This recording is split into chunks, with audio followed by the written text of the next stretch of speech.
Alright, so first we're going to look at the simple interrupted suture. There's a bit of lore behind this, but this extends for all of them. So it's simple, as the name states, but it's going to be quite a long explanation compared to the rest because there's a lot of basics and fundamentals you want to understand with this one. So a simple suture, the way I like to think of it, is just basically going in one side and coming out the other side. Because it's interrupted, we only do one, tie it off, then goes to the next one, tie it off, then to the next one, tie it off. If it's continuous, then it's one, tie it off, the next, the next, the next, the next, without tying it in between. And that doing it continuous or running is faster, but if one suture breaks, then the whole thing will come undone. Interrupted ones will be slower, but they're also more secure. So yeah, we're going to do continuous ones towards the end because it uses up a lot of thread and takes some time, and it's also a good idea to get the fundamentals and the practice and the measuring, blah blah blah. Now we're using the interrupted technique, so yeah, we're going to start with the interrupted, the simple interrupted suture, and I'm going to show you the basic technique for tying the knot, which is the surgeon's tie with following the square knots. So we have our forceps in our left hand. We use these to grasp onto the tissue, and we rotate our wrist to move the tissue around and see where we're going. When we enter the skin, we want to make sure our needle driver is parallel to the wound, just like that. And we want to enter at a 90-degree angle. And once we feel the bite, we rotate.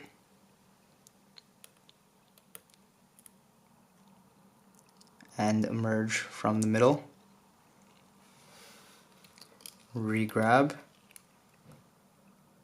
Use your forceps to pull it out a bit. Re-grab and pull it out, leaving a bit of string at the end.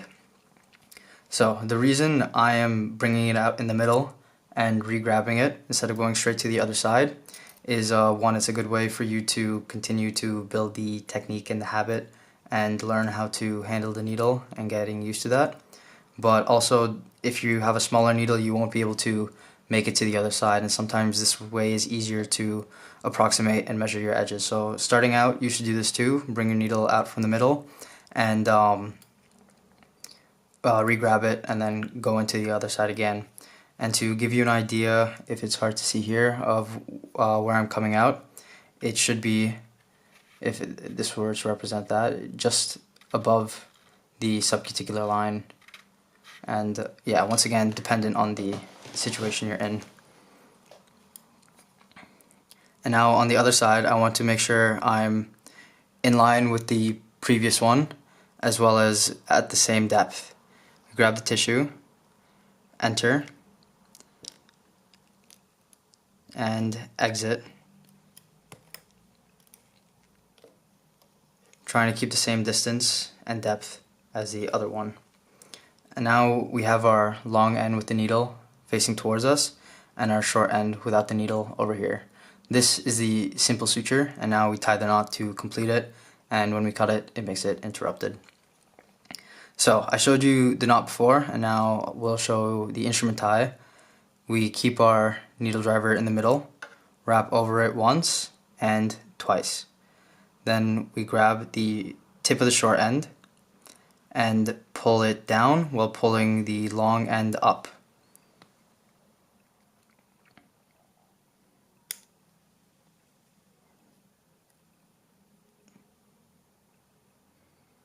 And there you go. As you pull, it'll pull tension onto it. You don't want to put too much tension because otherwise it'll strangulate the tissue. But if you put too little, you're going to tie what's called an air knot. And since we want to bring the edges together, we want to have enough to bring the edges together, but not lack to the point where the edges aren't approximated. So in some cases, the tension will not hold. So I'm going to show you a few techniques over time on how to keep that tension. One of my favorite ones at the moment is you pull the edges and keep that tension and bring the short end to the other side over here, and that'll hold the tension for a bit. You also don't want to pull up on it. So pulling up will take away the tension. So yeah, try to not pull up. Anyways, we have it on the other side now here, we put our needle driver in between the two strings, and this time we wrap over just once and pull the string through, and that is the half-inch knot, and we've completed one square knot. And we want to do that a few times, just in between, wrap over, grab the short end, and pull them through in opposite directions. A rough number of this is 3 to 8, but it does depend on what situation you're in once again, and even this knot may not be the one you use for every single thing, but this is the most basic one that we could use for all the sutures patterns that we're going to do. So yeah, I've just thrown a few there. Now to cut it, we grab onto the ends, switch the hands, have our scissors, and once again, depending on the suture, the length you leave off the ends changes.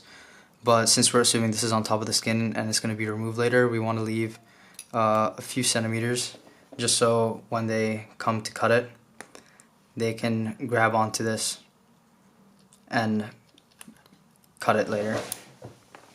So yeah, also now that we've cut the short end here, it's important that you keep account of where all these threads go, because you don't want them falling into the wound and causing an infection later. So yeah, I'm gonna cut these ends completely off because I don't like how they look. So yeah, we'll do one more nice and close up. I also want to mention that the whole motion is just supinating and pronating your wrists, so you shouldn't be doing too much motion outside of that. So we find where we want to do it, evert our edges, enter at 90 degrees, come out. I'll go straight across.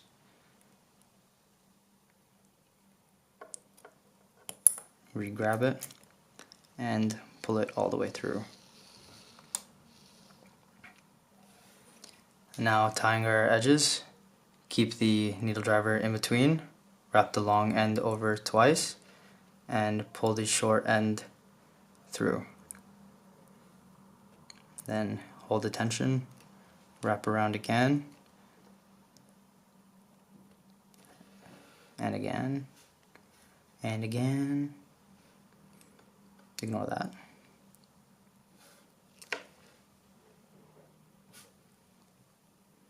There we go. Then we clip onto the ends.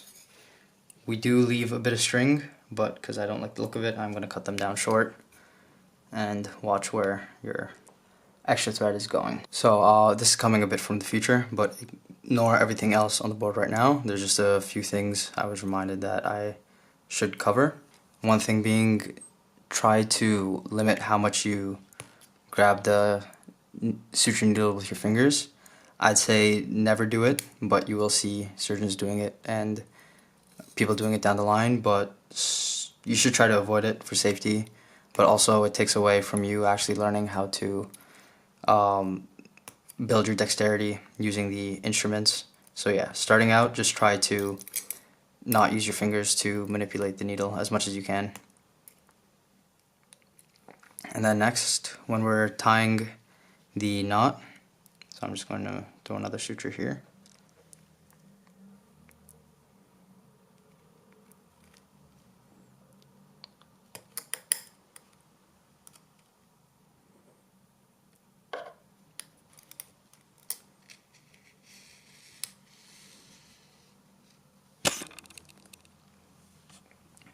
So I've kind of shown you it already, but I didn't explicitly mention it. But we have our surgeon's knot there. And now when we tie our second knot, we want to make sure, before we throw our third one, that we just pull the suture off over to the side so that the knot is not directly over the wound. And then another, that's a bit of an air knot. There we go, an example. And another thing as well, when we are tying our knots, we should be going in opposite directions. So short end is on the top, we bring it to the bottom. Now short end is on the bottom, we bring it to the top. And that's the pattern you should be repeating in opposite directions.